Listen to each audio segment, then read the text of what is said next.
tous pouvoir voir cette petite pièce d'une vingtaine de minutes qui a été écrite par Théodore de Banville, donc un poète du 19e qui est né dans les années 1820, 1830 et qui est mort dans les années 1880, 90, peut-être 89, comme ça de mémoire. Théodore de Banville, en fait, il n'y a plus beaucoup de personnes qui le connaissent, sauf peut-être les gens qui habitent près de Moulins, où il était né. Mais il a été prince des poètes, ça a été un très très grand poète du 19e siècle, un jeune romantique au début, à l'époque où Hugo régnait comme ça sur le monde de la littérature. Victor Hugo l'adorait, l'a aidé, l'a promu dans beaucoup de salons. Et il est devenu à son tour très très important. Il a fait le lien entre le romantisme et le Parnasse. Il avait une exigence en poésie sur l'esthétique, sur la rigueur des vers, euh, à une époque où où le romantisme commençait à devenir un peu délétère, à s'attarder comme ça sur les sentiments, mais de manière un petit peu forcée, un petit peu exagérée. Et ça a été une très grande personne. Alors pour vous dire, il a écrit des pièces de théâtre, beaucoup de recueils de poèmes comme Les Exilés, très connus, un roman.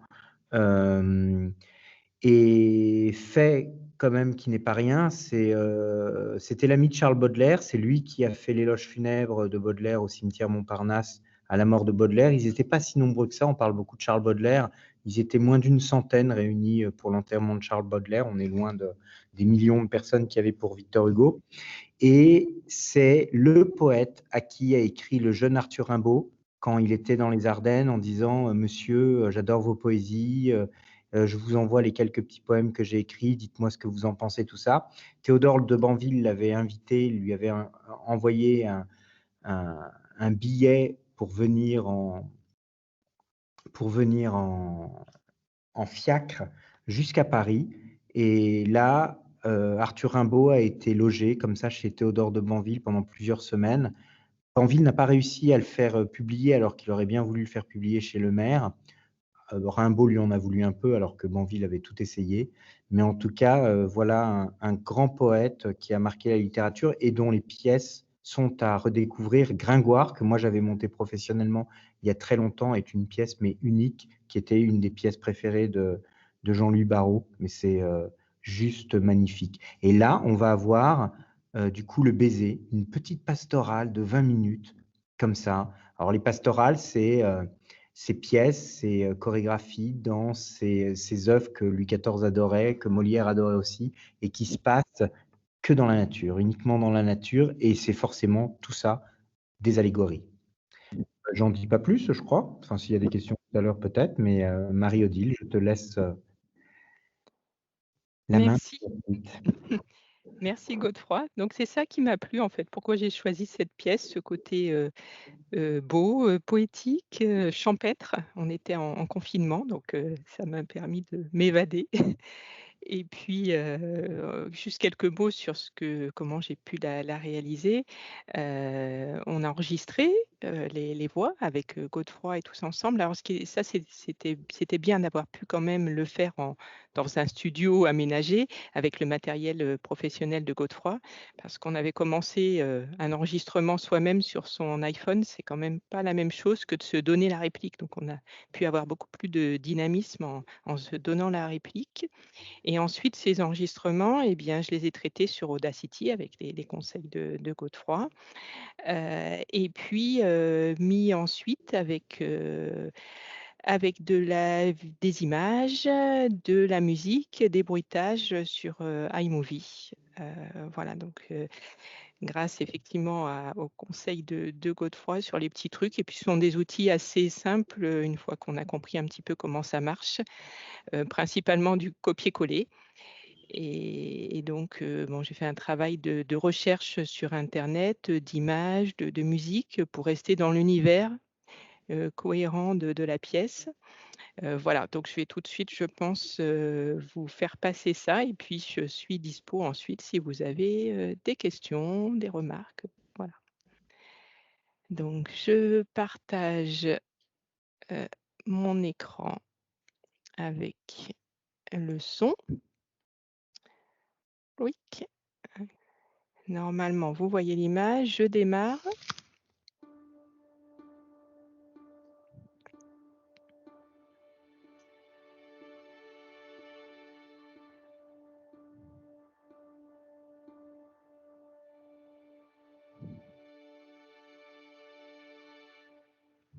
Georges, les fous, les rois, la femme et l'homme, Phryné montrant un sein de marbre dur, Hélène blonde, Ève cueillant la pomme, Roméo sous le noir feuillage obscur, et Béatrice aux profonds yeux d'azur.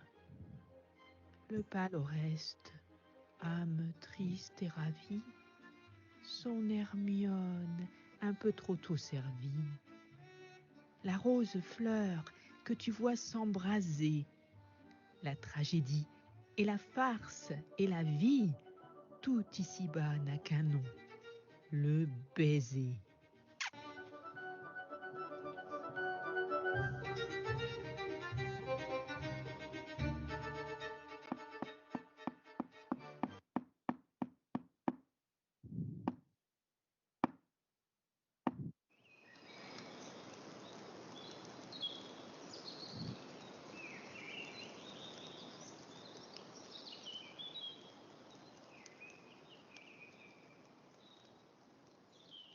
Oh, cet enchantement fut assez long.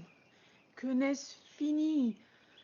Pour retrouver la grâce et la jeunesse, ce qu'il me faut, hélas, je pleure en y pensant. C'est le premier baiser d'un jeune être innocent qui jamais avant moi n'ait embrassé personne. Pour rompre maintenant le charme, oh j'en frissonne, il ne me reste plus qu'une heure et mon effroi s'augmente. Le sauveur que j'attends, est-ce toi, Pierrot? À la blancheur honnête qui le décore, je crois que dans son cœur le lys fleurit encore. Mais d'abord, cachons-nous, il vient, lui, mon dernier espoir. Allons. J'ai mis dans ce petit panier une galette, plus un vin fait pour les reines, avec les noirs raisins des coteaux de Suresnes. Il est comme je l'aime et comme je le bois. Je vais faire une orgie énorme dans ce bois. Mais boire seul, voilà des passe-temps sévères. J'ai même apporté fort sagement 2 verres. Me régaler sans un ami serait hideux. Certes, Rassure-toi, Pierrot, nous serons deux. je vous savourerai, vin rose et toi galette, au parfum des muguets et de la violette. Bon, Mais auparavant, de crainte des voleurs, montrons de la prudence et cachons ses valeurs. Sous quelques roches, par le tonnerre éventré. va, Pierrot, moi je vais préparer mon entrée. C'est fait. J'ai trouvé même un endroit fort mignon. Maintenant que le ciel m'envoie un compagnon, qu'il soit blond ou brun, ou quelconque homme ou femme, l'être que j'attends dans mon programme. À cette heure sereine et douce où l'aube naît, je boirais avec le diable s'il venait. Mais que vois-je? Quelle est cette personne mûre, là sur la pente roide où le ruisseau murmure? Quelle est svelte! Ne sait-on jamais comme on deviendra? Son nez vient taquiner son menton. Pauvre dame, elle marche à peine. Elle titube, hirsute comme un cep et mince comme un tube. Elle a dû cueillir son bâton voilà 100 ans. Oh, qu'elle a vu passer des hivers et des printemps. Bien sûr, elle n'a pas l'âge d'une colombe. Madame, appuyez-vous sur mon bras. Je succombe à la fatigue, la faim, la soif. Asseyez-vous. Ce tronc d'arbre caché sous la mousse est fort doux. De plus, abrité contre le ciel de flamme. Reposez-vous. Il a de la pitié dans l'âme. Et maintenant, mangez et buvez.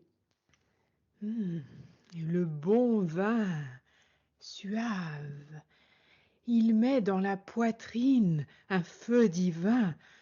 Je me sens à la fois réchauffée et ravie. Tant mieux.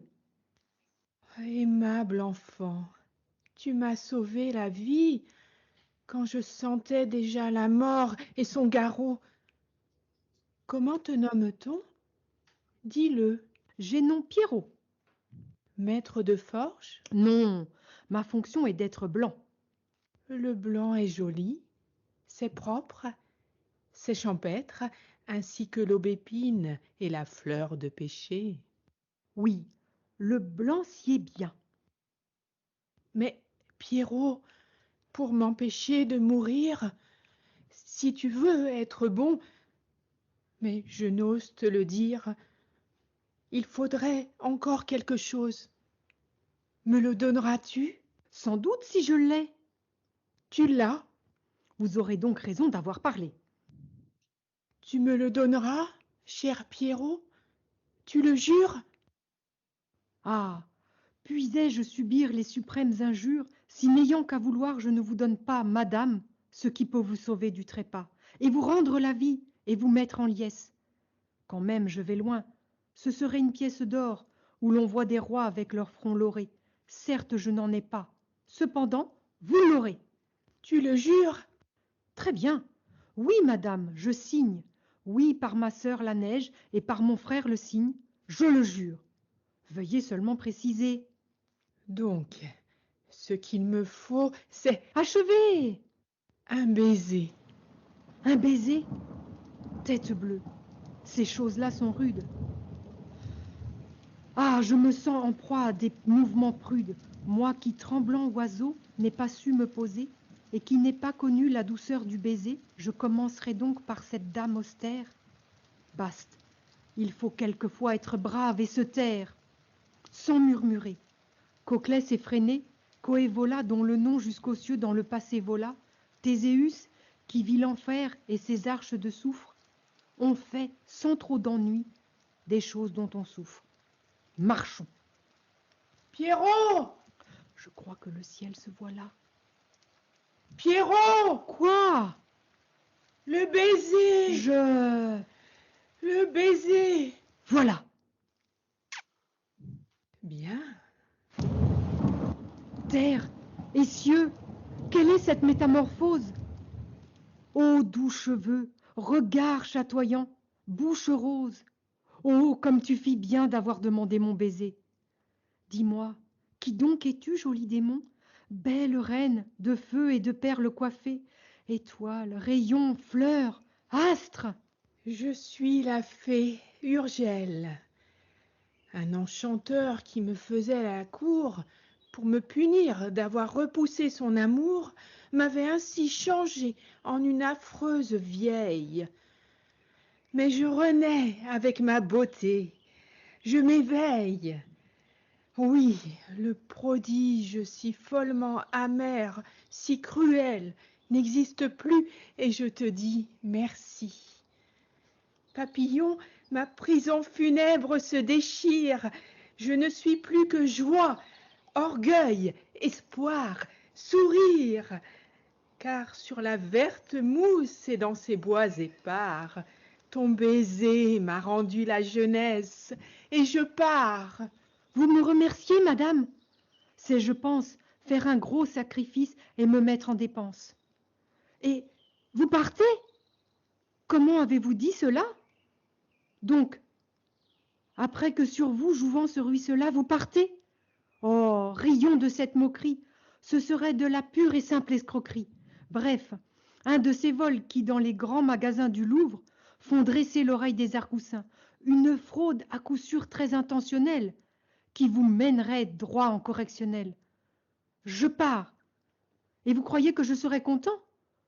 Non, j'ai fourni madame un bon baiser content. La dette est claire.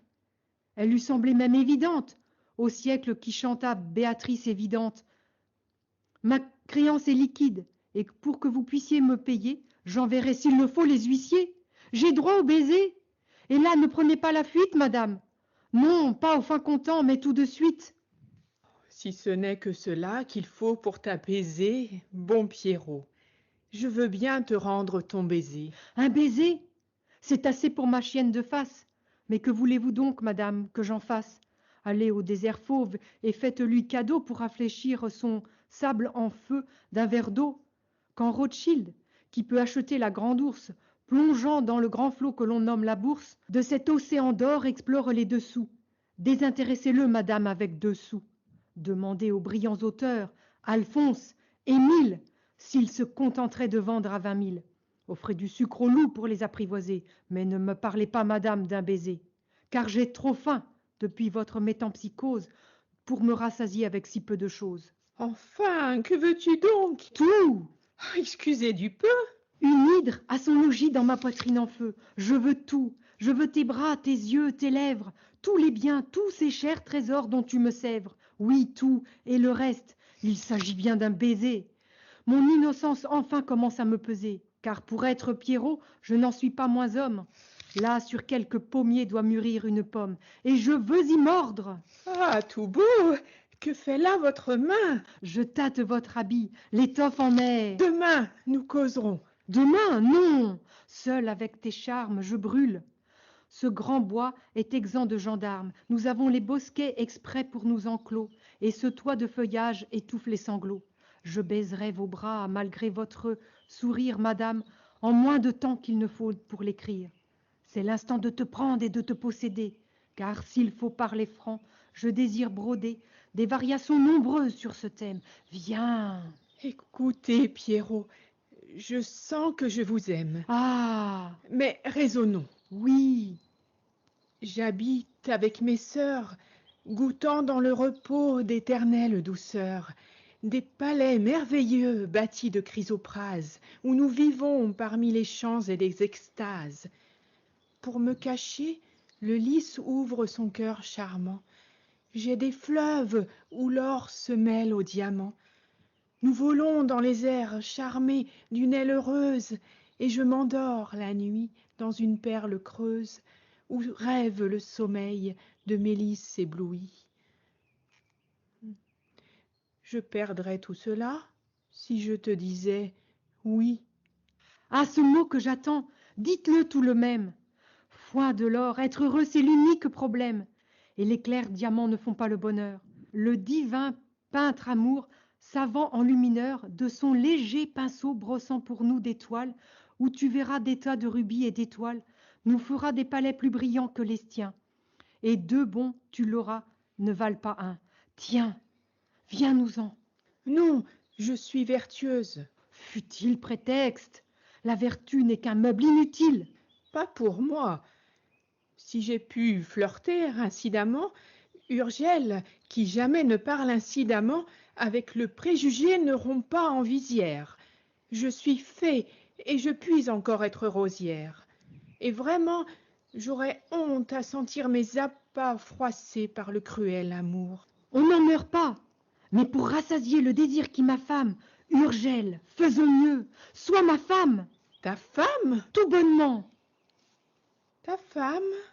Ah oui, ce serait charmant. Nous nous adorerions sans cesse, énormément. Nous aurions avec nous, dans nos fainéantises, des chevreaux qui mordraient les branches des cytises. Oui, dédaignant la rose et ses vives couleurs, je tresserai pour toi des blancs chapeaux de fleurs. Et tu seras berger. Oui, et tu seras bouvière. Je laverai tes blancs habits dans la rivière. Et nous serons pareils à des cygnes, nageant sur le miroir du lac et sur le flot d'argent. Nous serons blancs, tous deux, Blancs comme l'avalanche, blancs comme le glacier qui s'irise et qui penche, blancs comme Églé qui dort auprès d'un ami sien. blancs comme des cheveux d'académicien. Tout avait conspiré pour que je t'adorasse. En tes flancs naîtront mon immortelle race, et nous élèverons sans cage et sans barreaux. Un tas de moineaux francs et de petits pierrots. Comme les voluptés, il faut les avoir toutes. Nous irons quelquefois courir le long des routes, Nous voyagerons, mais pas plus loin que Senlis. et nous serons très blancs près des touffes de lys. Mais, tant qu'enivrés de brises et de murmures, nous cueillerons ainsi la framboise et les mûres, pour en faire, embrasser de merveilleux repas. Et si tes sœurs t'appelaient? Je ne répondrai pas, et je fuirai pour toi leur amitié jalouse. Marions-nous! Que fais-tu là?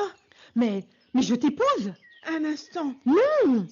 L'hymen, avec raison vantée, me plaît, et jamais rien ne fut mieux inventé. Cependant, pour goûter sa douceur infinie, il faut plus d'appareil et de cérémonie. En vérité? Quoi donc? Il y faut, pour le moins, un notaire, monsieur le maire, des témoins, des parents accourus dans leurs habits de fête. Puis le festin, s'il s'en trouve, avec un poète. Puis des musiciens avec leurs violons. Nous aurons tout cela, car nous ne violons nul usage. D'abord, ô ma petite perle, notre notaire, si tu veux, sera ce merle, qui par là se promène avec son habit noir. Les témoins, car il faut sans nul doute en avoir, seront ces bouleaux clairs, aux fines dentelures, dont le vent du matin peigne les chevelures.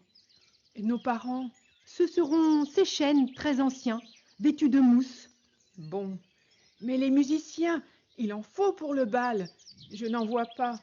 Mais, ange, nous les avons. C'est la fauvette et la mésange. Et lorsque tombera la nuit, les rossignols qui nous diront des airs tant français qu'espagnols.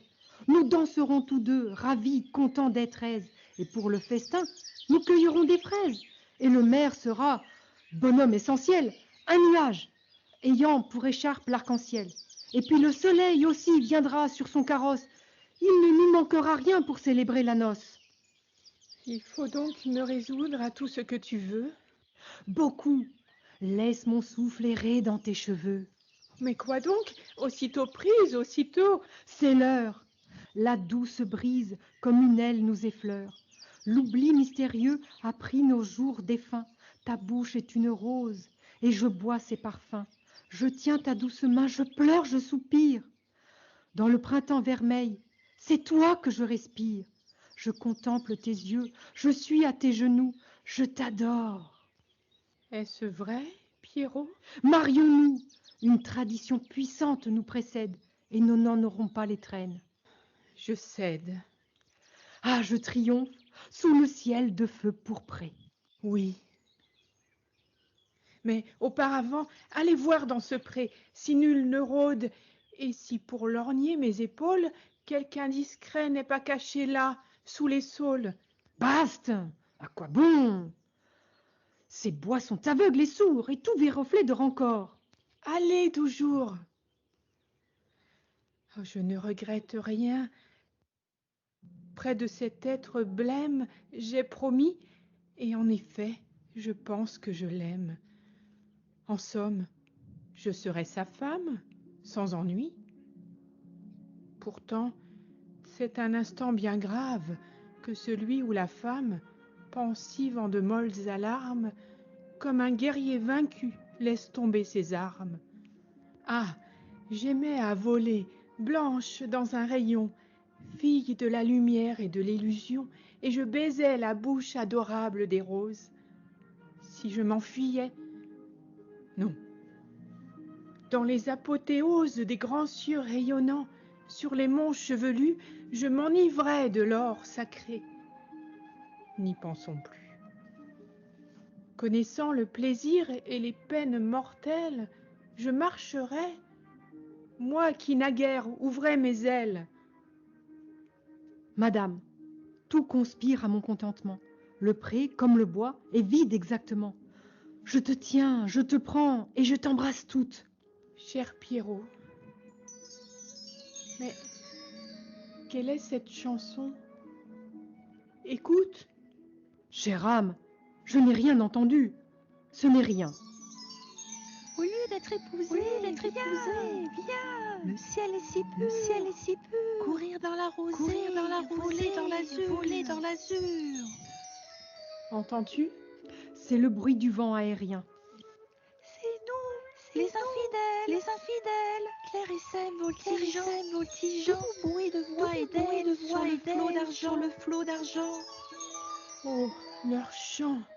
C'est la voix des brises étouffées qui passe. Non, ce sont mes sœurs, les blanches fées, qui m'appellent au loin dans les rayons de feu.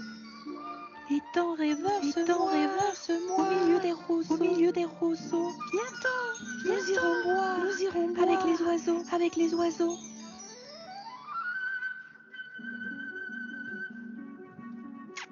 Tiens, voilà ton baiser, je te le rends. Adieu. Elle s'est envolée, au loin, à tire d'aile, et fuit toute petite ainsi qu'une hirondelle. C'est donc fini de rire, je ne la reverrai plus jamais, Nevermore. Oui, c'est trop avéré. Que faire? Au fait, c'est bien simple, je vais me pendre. Entrer dans l'insondable avec mon âme tendre. Et choisissant mon arbre, où la feuille bruit, je m'installerai dans ses branches comme un fruit. Avec mes blancs habits, je vais tresser ma corde. C'est une occasion que le hasard m'accorde. Je pourrai donc ainsi, projet longuement rêvé, accomplir mes destins dans un poste élevé. Et quittant Viroflay, pays où je fus l'hôte, planer au sein des airs comme un aéronaute. Puis, j'entendrai courir ce dicton, répandu parmi tout l'univers. Voyez Pierrot pendu.